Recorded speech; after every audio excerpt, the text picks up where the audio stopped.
Men at Sea.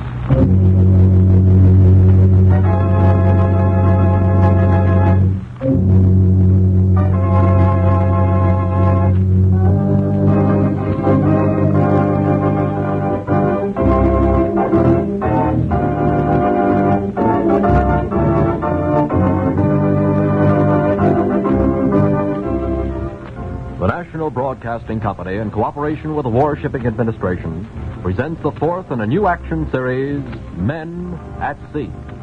Today's story has been dramatized for the air from a chapter of Samuel Duff McCoy's book just published, Nor Death Dismay.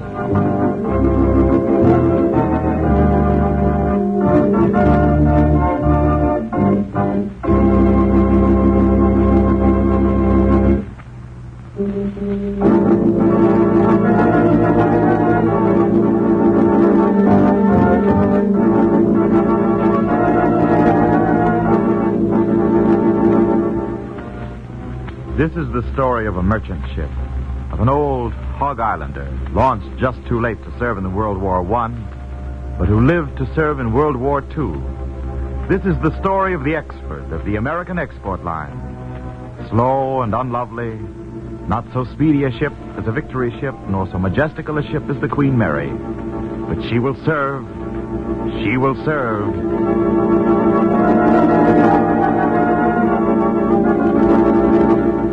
The speed of the expert is 9 knots, which never took anyone's breath away. But the action that 9 knots drove her into was as swift and deadly as any to be found on an ocean not unaccustomed to swift and fatal action. Therefore, we're going to tell this story in a way calculated to make you see vividly, as in a living picture, the action and the scenes of this chronicle. You're going to hear our play, and you're going to see it. Now do this. Close your eyes and sit back. There's a wall of darkness in front of you. That'll be our screen.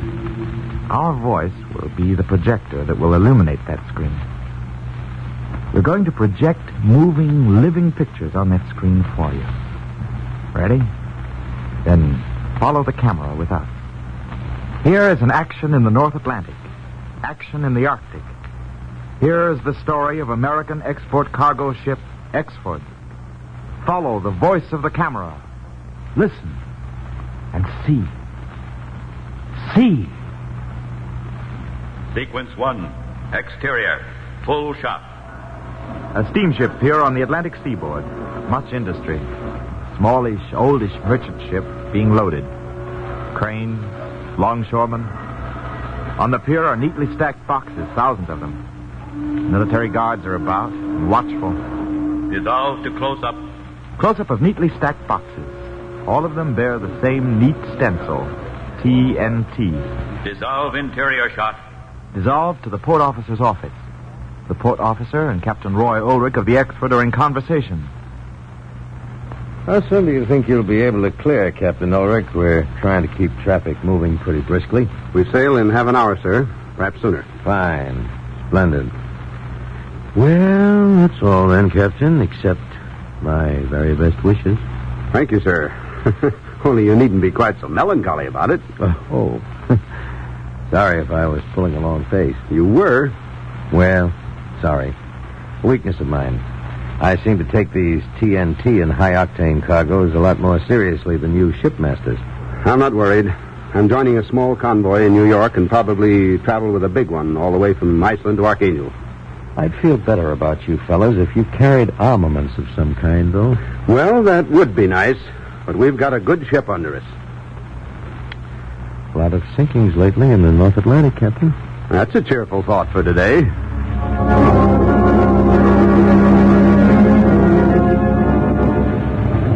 Exterior shot. Night. The open sea. The Exford beating northward off the Atlantic coast.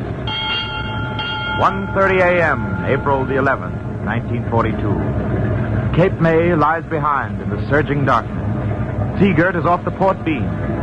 Then suddenly...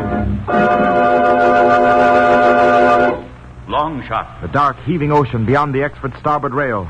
As we look, the black water foams and breaks apart, and something monstrous and antediluvian emerges from the sea, water cascading from its back. U-boat! Submarine up to starboard quarter! Close up. Captain Ulrich and the second mate, Bob Taylor, in the wheelhouse, peering into the perilous night. A quick decision and the right one, Captain, with TNT aboard. What's it to be? They must have seen us, but they haven't opened their hatch to man their gun yet. Let's try something. Hard to starboard, Ferguson. Hard right. Hard right it is. Engine room. Engine room? Full speed ahead. Give us everything you've got. Aye, sir. And stand by to ram. All hands, stand by to ram. Right, sir. Stand by, sir. Long shot. A full view of the expert turning sharply starboard. A darker hulk against the April night. Close up. The towering bow and forepeak of the expert coming toward us head-on in the night. Water boiling at her prow. Close up. The engine room of the expert. Pounding, shining pistons of the expert's reciprocating engines. Pounding, thrusting, pounding, thrusting. Pounding to ram, thrusting to ram. Pounding, pounding, driving. Close up. The conning tower of the U-boat. The hatch flies open. Close up. The Nazi officer in the hatchway, the whites of his eyes shining wildly in the darkness with horror and unbelief. God, he's a narren. Achtung! Achtung! Long shot. Full shot. The expert bearing down on the U-boat as the submarine desperately spends her buoyancy, diving, trying to escape. The conning tower's almost submerged. Now only the radio antennae are above water. Then Close up. the looming, towering cutwater of the expert charging toward us. Black vengeance out of the black night. Now the black bow is upon us. A churning blur of foam, spume, water thundering against the hull of the expert. Bow waves like black glass whirling astern. Behind that charging prow, 400 tons of TNT. Close up. Interior. The wheelhouse. I'm afraid we've missed her, Taylor. Crash dived on us. We gave her a scare, though. Too bad. Yes, even if we were taking a terrible chance at it. I want to pay them back for the Robin Moore, that's all. I understand, Mr. Taylor. Yeah.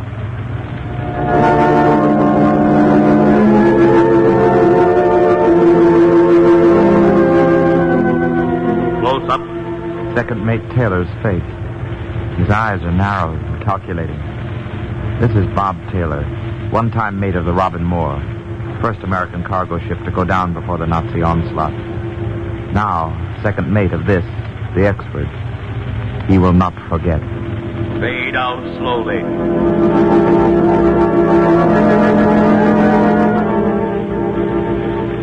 Fade in. Exterior long shot. The Atlantic. Far, far as the eye can see, the ocean is filled with merchant ships plowing steadily eastward through the icy water, shepherded by the watchful cruisers, destroyers, and corvettes. Ships. Merchantmen at war. Convoy to Archangel. Dissolved to the bridge of the expert. Captain Ulrich and second mate Taylor, heavily clad, worried. There it is, Mr. Taylor. Fog. We'll be in it in 10 minutes. Well, we expected heavy fog hereabouts, sir. I know, but there'll be drifting ice in there. Another ship loaded with high-test gasoline. Explosives. Devilment. Better double the lookout, Mr. Taylor. Dissolved to a pall of gray mist lying low over the colorless, flat waters of the Norwegian Sea. Slow, monstrous shapes grope through the fog, uttering their hollow, bleating warning. The ships of the convoy are like prehistoric giants, migrating vaguely across an ancient world still choked with the steams and vapors of thundering creation. Convoy for Archangel, brushing the clogging fog from its eyes and plodding stolidly north-northeast. And far away, over the starboard rail, Norway, occupied Norway, and the Luftwaffe. And straight ahead, almost under the bows of the expert, Medium long shot. the sea, dead ahead of the expert. But the sea does not move like water. It lies still and cold, still and white and hard as iron. Ice. Floating ice. Drift ice! Drift ice! Head ahead! Engine room. Engine room. Full speed astern. Close up. The engine room of the expert. Great pistons slow down. Maddening deliberation. Hurry, the ice is close. Hurry. The engine stopped. Then slowly reverse. Gather speed and power. Faster. Faster. Hurry.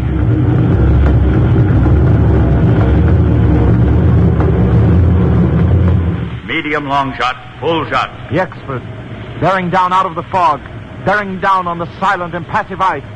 Closer. Closer. Close up. Collision!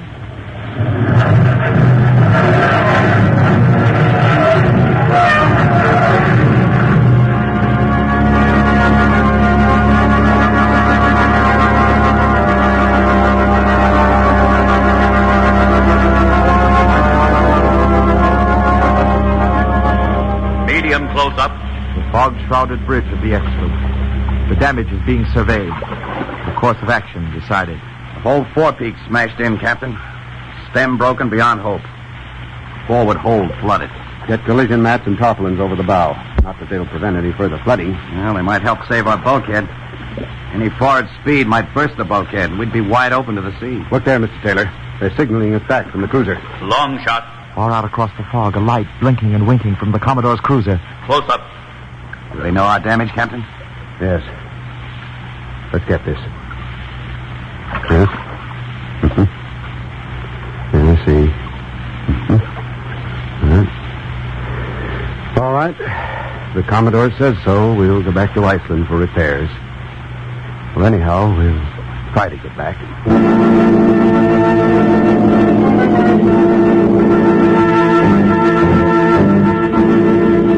Fade in. Close up. The blinding, hissing spark of an electric welding torch. The molten steel boiling from the feed rod to join the steel of the new bow of the expert, convalescing in Iceland and doing better than can be expected. For this is the expert, and this is war. Dissolve. Resolved to a huge crane, lifting a 4-inch gun to the forward deck of the expert. Dissolve. Resolved to the quarterdeck, where two men with fixed, distant smiles test the swivel of a 30 caliber Lewis machine gun just installed. Dissolve. Resolved to a member of the Navy gun crew just come aboard, finding the swing and fit of an Ehrlichen anti-aircraft gun much to his liking. Oh, baby, this'll do it. Dissolve. Dissolved to the bridge of the expert, armed to the teeth now and bristling with resistance. Captain Ulrich and Second Mate Taylor vastly satisfied. Well, Mr. Taylor, it's an ill wind that blows no good, isn't it? If we hadn't hit that ice, we wouldn't have come back to Iceland in time to get these armaments they've dug up for us merchantmen. Yeah, that's right, sir. And I'm mighty glad we've got them. I'm looking for the chance to use them. Fade out.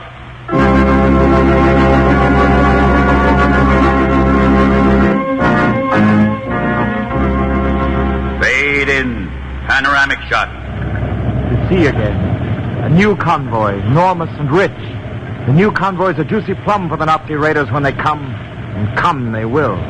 But they'll have to break the skin of this plump prize to discover that the flesh is bitter, poisonous. Close up.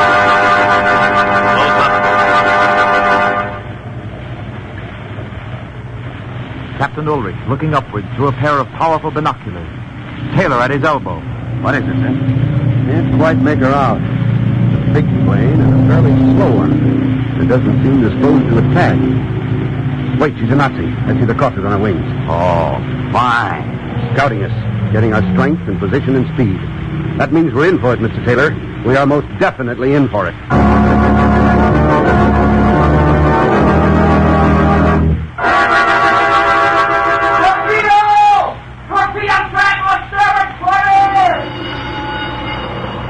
Break your course, Ferguson. Aye, aye, sir. Talk like animals by Nazi submarines.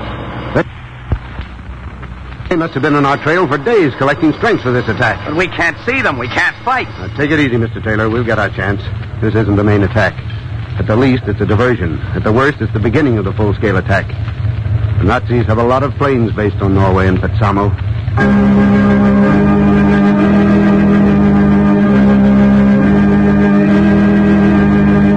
Long shot. Panoramic shot. The Arctic Sea. The convoy.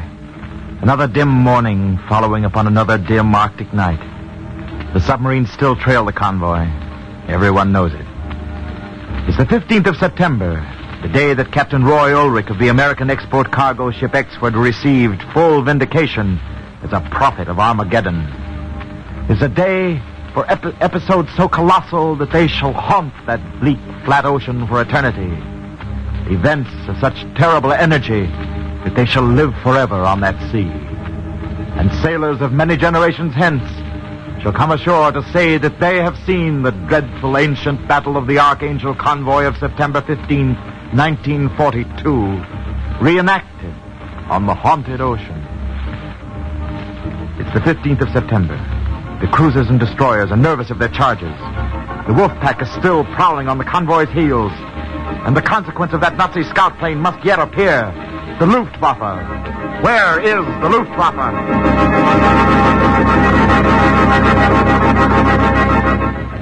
Medium close-up, moving shot. Something that leaps and skitters through the gray water, out of nowhere, going somewhere. Torpedo! Torpedo! Steinberg, port bow! Medium shot. The men of the Exford rush to the port rail to watch the long gray death slip past them. Past them toward the big Russian tanker 1,000 yards away. Long shot. The Russian tanker suddenly disintegrates in a bright welter of flame and smoke and debris. And 3 seconds later, the thunder of the explosion rolls across the water.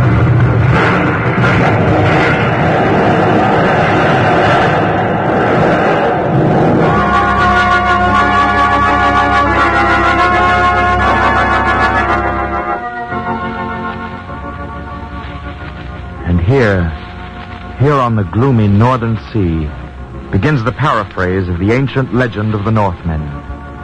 Here in the pearly half-light of this desolate world begins the battle of the giants, the Ragnarok of Norse mythology, but real and deadly. Ragnarok, the twilight of the gods. Here's the paraphrase of the conflict between the enormous powers of evil, the gigantic powers of good. This is the fearful day. Now does the wolf Fenris break his bond.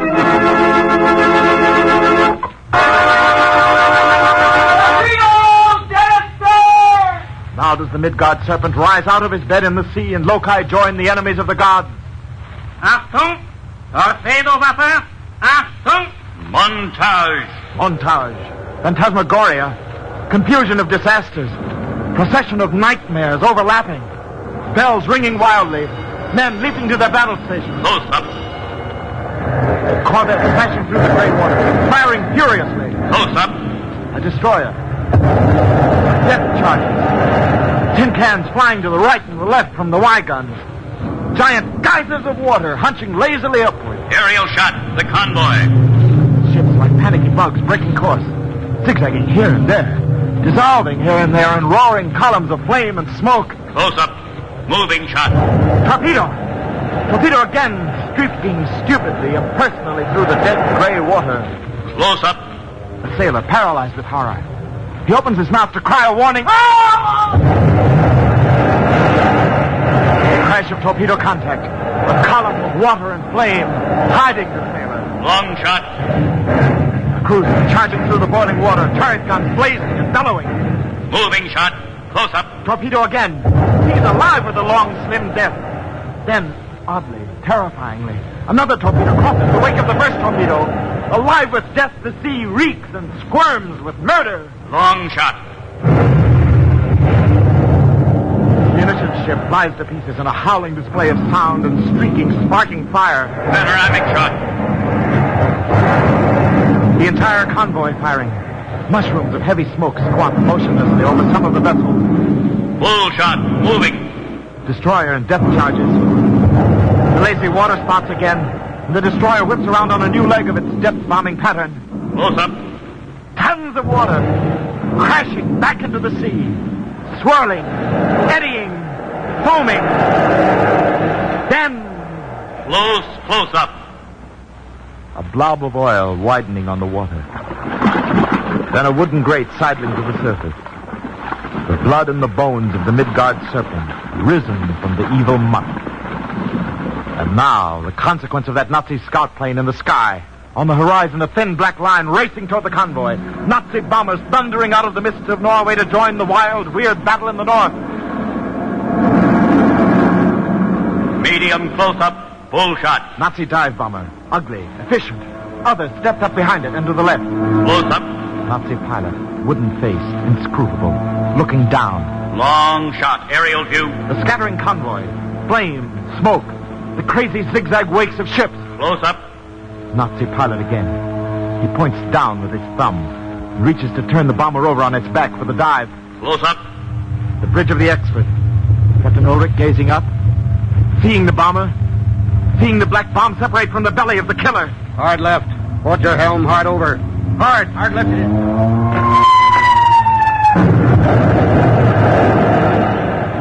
Near miss. The Expert leaps sidewise through the water, shaken but unhurt. Close up. Tons of white water crashing down on the quarterdeck, smashing second mate Taylor to the deck.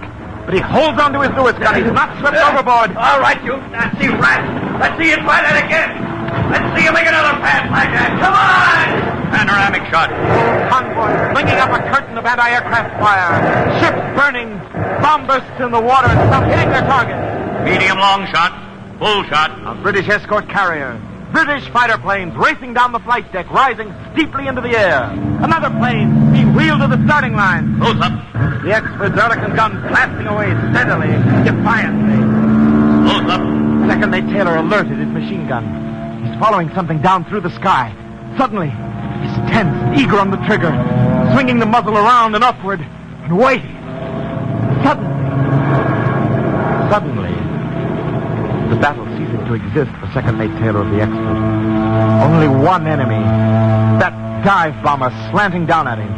Only he exists. And he only to be the object of Bob Taylor's vengeance for the lost Robin Moore. There he is up there. Suspended in space. Suspended in silence. Arrested in time. The picture is frozen into immobility like a stereopticon view. And second mate Taylor, in that infinitely split second of motionless time, thinks... I am me. I'm Bob Taylor. I used to be second mate on the Robin Moore, and the Nazis sank it. My name is still Bob Taylor, and I am second mate of the Expert. And I have here a fine 30 caliber Lewis machine gun, and unless I'm very much off my base, this is it. They sank my ship and forced me and my friends into a lifeboat for 18 days. Now one of the killers is hanging up there, and I know it's either him or me, Bob Taylor. All right, come on then. Come on. Come on! Action! Start cameras again. German dive bomber coming into straight the Expert. Second mate Taylor following him in and down with the snub muzzle of the Lewis gun. A cobra, weaving, poising to strike. Process shot. The Expert seen from the Nazi plane. Taylor is a tiny figure seen through the gun sights of the Nazi pilot. Close up. Taylor holding his ground. Beads of sweat on his forehead even in the bitter Arctic air. Now, here he comes. Now, come and get it!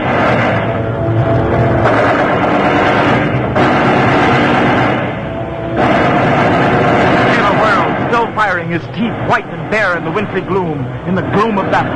Firing, pouring it in. Traces pouring into the Nazi plane, streaming into the cockpit. There. That pilot is dead. His helper with another drum of ammunition, shaking his head. Don't kid yourself. He's flying pretty. I saw my tracers go into the cockpit. I tell you, he's dead. Long shot. The Nazi plane, circling easily, gracefully, nonchalantly, for another pass at the Expert. Then gracefully, so very gracefully, so nonchalant and casual, it dips over one wing, rakes the water like an idle canoeist trailing fingers daintily in the smooth lagoon, and slices over into the sea with a blinding flash. Close up. Second mate Taylor, once of the Robin Moore, now of the American exporter Export, standing at his gun. No smile, no triumph in his voice. I told you that pilot was dead.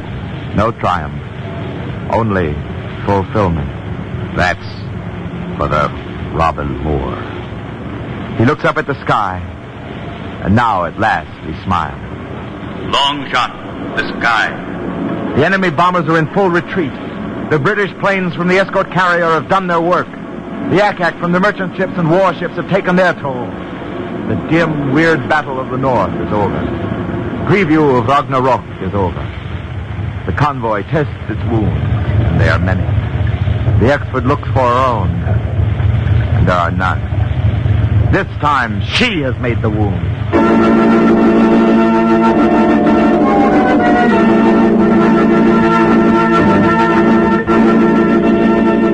Dissolve. Close up. Dissolved from the Exford to the logbook of the Exford.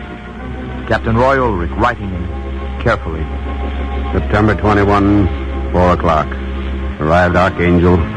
Made fast to discharge cargo. FWE. FWE. Finished with engine.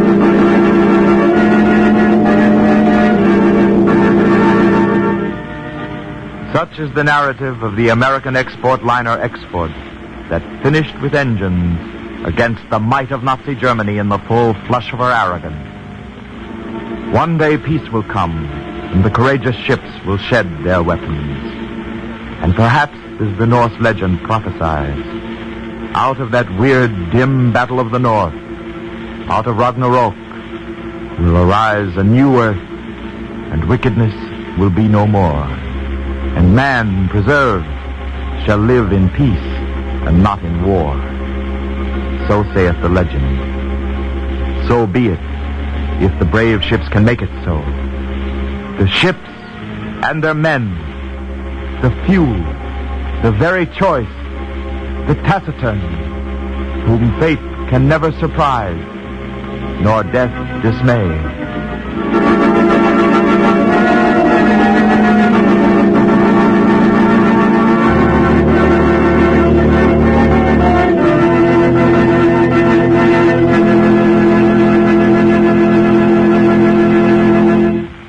The saga of the Expert might have been quite different.